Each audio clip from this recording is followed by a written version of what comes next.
போட்டினா எனக்கு அல்வா சாப்பிடுற மாதிரி போயும் போய் ஒரு பொண்ணுகிட்டயா போட்டி போடுறதுன்னு பாக்குறேன். என்ன சேங்கப்பட்டியாரே, பொம்பளைங்க என்ன அவ்வளவு கேவலமா? இந்தாயா, உங்க வீட்டு பொம்பளைங்களை வச்சு என்ன இட போடாத. இந்த காமாட்சி பொம்பளைக்கு பொம்பளை, ஆம்பளைக்கு ஆம்பளை. அப்படியா? எப்ப வச்சுக்கலாம், எங்க வச்சுக்கலாம்? எப்ப வேணாலும் எங்க வேணாலும். அப்ப ரெடிங்கிற? ஆமாயா, என்னமோ முட்டிய கட்டுவேன்னு சொன்னியாமே, வா எப்படி கட்டுறதுன்னு சொல்லி தரேன்.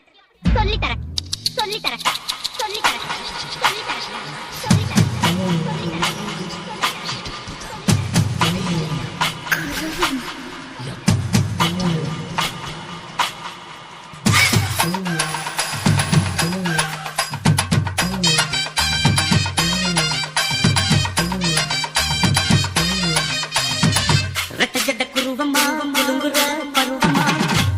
நடந்துட்டா மனசு தாங்குமா?